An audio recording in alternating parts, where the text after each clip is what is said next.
Thanks ever so much for inviting me to be here today. I'm obviously not part of your world, so thanks for welcoming me in. As I said, I work for a mental health charity, and I've possibly gone a little bit rogue in terms of what I'm going to cover today, because what I've actually decided to do is share just a snippet of some insights into a survey that we've done recently with people who have experience of mental illnesses, and how they've experienced actually applying for insurance, a range of different insurance products. And then based on that information, those insights from people with lived experience, to make some practical recommendations or suggestions as to things that you might do in the industry to make that process better for your customers, but also how to support your staff or yourselves actually in doing that. So just to give a little bit of information about who we are and who I am and why we did this. So Mental Health UK is a UK-wide, the only UK-wide mental health charity. We provide support, advice, information, and what I do actually quite a lot is training around mental health. We're actually the coming together of 4 separate mental health charities who've been operating across England, Northern Ireland, Scotland and Wales for over 40 years now. So we're working in partnership across the UK, and when we work with organisations, we very much want to work in partnership with them as well. My role, as I said, so I oversee all of our training, so we go into workplaces and deliver a range of mental health training, quite a lot of the kind of training that's already been talked about this morning. But sort of going back a number of years, so about 10 years ago when I first started working in the mental health sector, I was our charity's one and only mental health and money advisor. So for the last 10 years, it's something I've been really passionate about because it's just so obvious to me, the quite detrimental link between mental health problems and money problems. And sort of 10 years ago, I would never have even been asked to come and speak at an event like this. There wouldn't have been an event like this. So it's great to see how things have moved on, and there's so much more awareness now and knowledge of the link between the two. And a couple of years ago, I was privileged enough to be able to set up a new service called Mental Health and Money Advice, which is now a UK-wide service providing casework. So we deliver welfare benefits casework, debt casework and mental health casework to people across the UK who are affected by both mental health and money problems. And we also provide a website as well, which gives a wide range of information about everything sort of mental health, money related, but specifically through a mental health lens. And when we launched that service, more and more insurance started to sort of crop up. We've been approached by insurance providers to ask for advice about, how they might be able to support their customers with mental health problems. We've been approached by the ABI in relation to work they're doing around mental health and mental health standards. But what we were kind of also hearing is just quite a lot of grumbling, I guess, around how the insurance industry does support or work with or take applications from people with mental health problems, but there wasn't really any evidence of what was going on, so we thought, well, let's ask. So we asked people who have got experience of a mental illness, but also their carers, friends and family, about their experiences of applying for insurance. So we split the survey into kind of protection insurance, so critical illness, income protection, and also life insurance. And then there was a separate set of questions around travel insurance. It's still live, actually, so the data that I'm going to give you today is sort of a little interim findings. And probably took about 12 minutes to complete, so relatively long survey, and it was asking scaled questions, and also there was a free text option as well. So the data I'm going to give you today is based on 221 respondents, which apparently the data is statistically significant. I'm reassured by our sort of data analyst. So I'm just going to pull out a couple of the questions that I think are relevant for today, and then sort of go into some recommendations or suggestions as to how to change things. So on the protection side of the questions, 2 of the questions we asked were, when you were going through your application and you got to the point where you had to answer questions about your mental health, were those questions asked sensitively? And was adequate warning given that some questions might cause distress? So overwhelmingly, and I guess unfortunately, most people, well, particularly with the second question, most people disagreed that those questions had been asked sensitively, and that there'd been any warning that they were going to cause them distress. Is there anyone in the room who deals with travel insurance? Bit of travel insurance, okay. I'm going to ask for a bit of audience participation here. So we didn't ask both of the same questions for the travel insurance sector, but do you think that the responses were better or worse for the travel insurance sector? Worse. Worse? Okay. Yeah, so unfortunately it was quite a bit worse. So 71% either disagreed or strongly disagreed that they were given adequate warning that questions might cause them distress when they were applying for travel insurance. And then we just pulled out some of the sort of free text comments as well. And this one in the top left, I think, is pretty relevant, isn't it? Whether you're asking online, whether you're a company that goes through an online application, or whether you have a call centre where people are, taking inbound calls and going through applications, or whether you're an individual who's sitting down or speaking to someone over the phone and having to go through these questions, for the person that you're talking to have to disclose their mental health problems to you. They might have not even told their family or friends. They might not have told their employer, and they're having to ask you, they're having to tell you, really intimate and possibly quite distressing, or recount possibly quite distressing situations in their lives. So this is what people who are experiencing mental ill health have told us about the application process.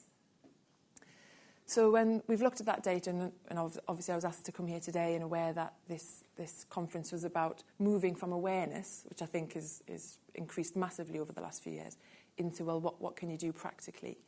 I kind of thought about it, and it's always good to put things into threes, isn't it? So I've come up with sort of 3 potential recommendations. So the first one is, if you don't have any preamble when you get to the mental health related questions on your applications, think about having one. And if you have, perhaps just go back and have a look at it again.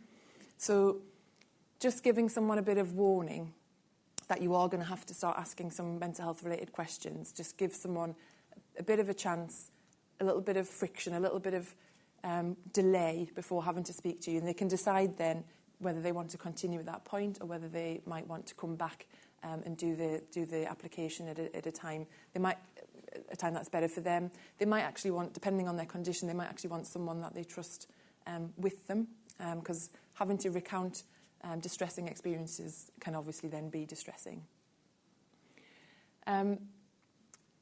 If your questions do include questions around self-harm and/or suicide, again, we'd recommend giving a warning about that.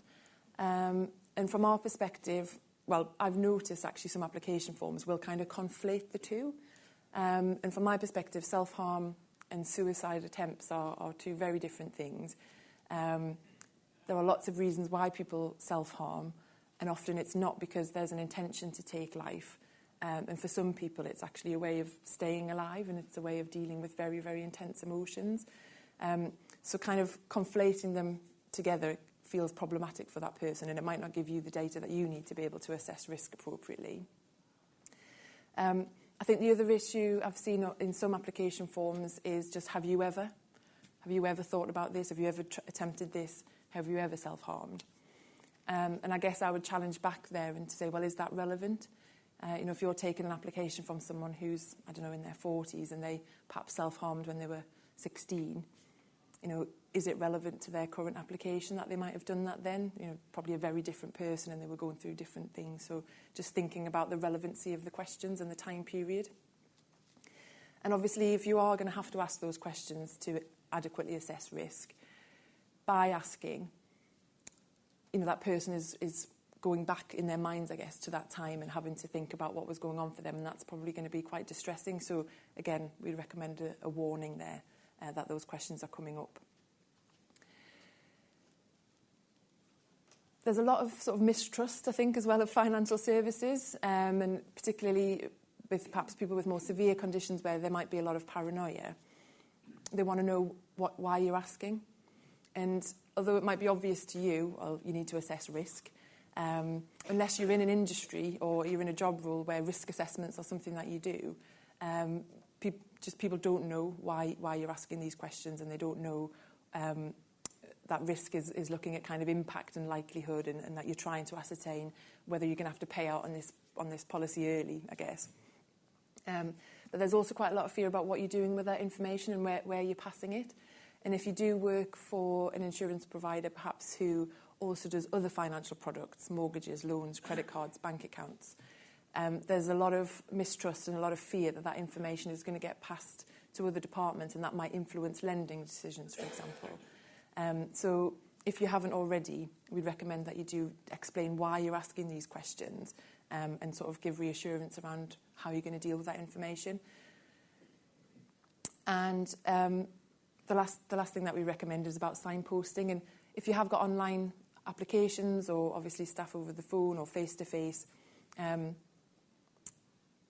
if your questions are potentially going to cause distress, or someone might be reflecting back a bit later and thinking, oh, actually, I'm a bit triggered by that. My mental health is now worse having to have gone through this application.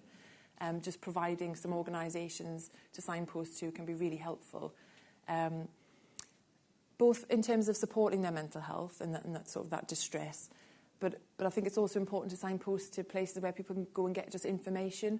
Like I said, not everyone understands how risk is assessed, or what you're trying to get at when you're asking these questions. So just signposting to some independent information about insurance in general, I think, could be really helpful. The next thing is about training your staff, or training yourselves if you're an independent person, I guess. There's a lot, I think, consumer bodies and sort of charities, obviously, and rightly so, and this is my job as well, is to advocate for the person, that person with a mental health problem. But sometimes I do feel a bit sorry for the staff that are being asked to go through this if they've not had any training or support. So we definitely recommend some training on, or at least some information giving around different mental health conditions, particularly the ones that are perhaps a bit more stigmatised or a bit less well known, or there might be lots of myths around them. So schizophrenia, bipolar, personality disorder. A lot of people think they know what they actually are, but perhaps they don't.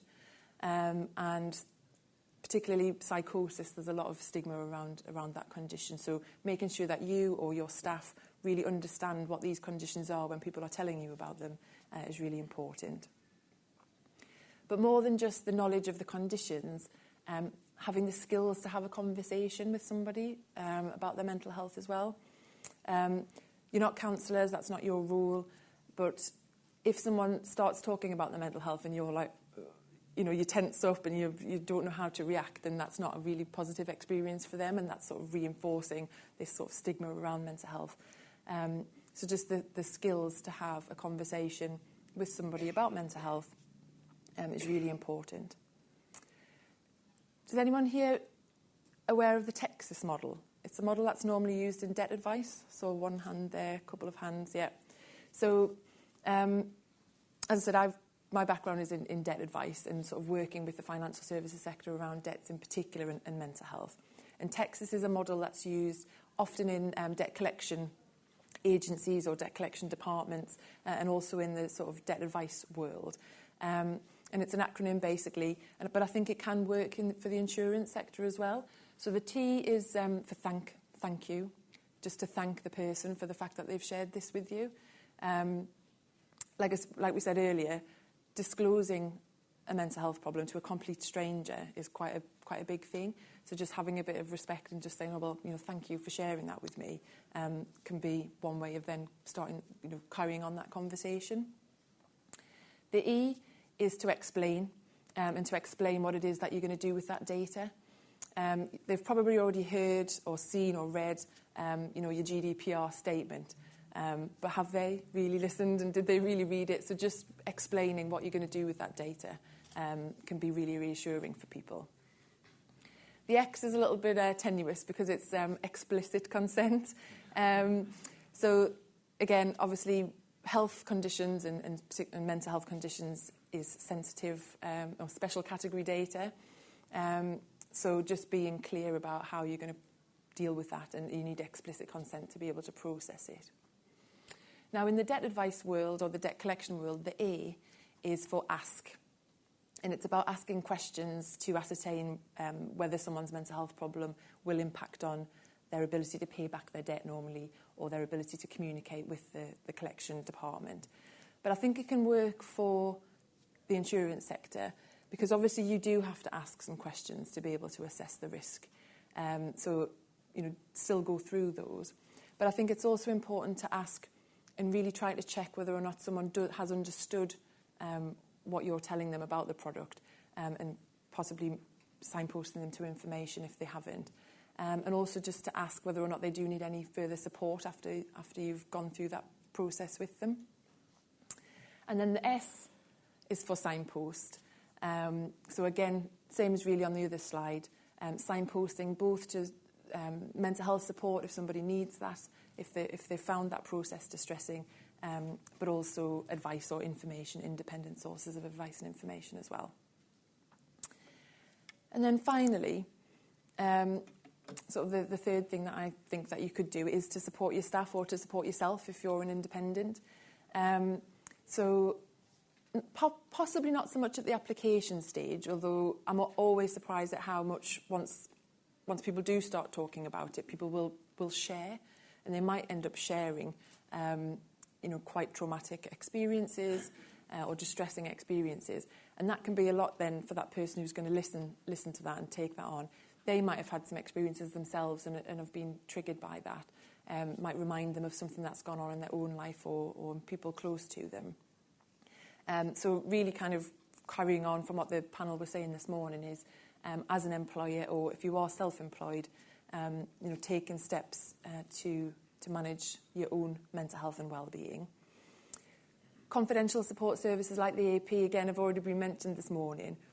But we would always actually, when they tend to get brought up by employers is when someone's already stressed or feeling bad or has been off work or is off work, or don't forget you can ring the EAP.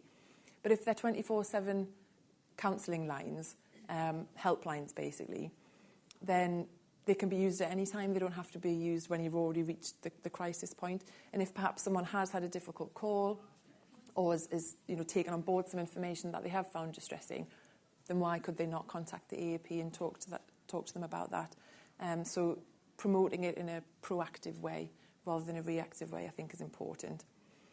And again, everyone's already covered my stuff. So the 5 ways to well-being is a really good way to promote sort of resilience within yourself, being aware of tools like the stress bucket, which is basically, we're all stressed, we can all deal with a certain level of stress in our buckets, but there has to be sort of outlets for that stress. So for some people that might be physical activity, might be stroking your dog or taking your dog for a walk. I remember one training session I was at, someone told us about that they made mosaics, and that was the way that they dealt with stress. But all of that can build resilience. But I think particularly, if you work in an environment where you've got a lot of young people, perhaps first jobbers, they might be on the phones, being able to recognise signs of stress in yourself to then know to do those steps to make yourself a bit more resilient. That they don't always have that, and actually that not just young people, a lot of people don't always know that. So training courses around wellbeing and resilience, and just being able to recognise signs of stress in yourself and to know what to do when you've spotted those signs can be really important. Thanks very much, Sarah. Please, everyone, put your hands together.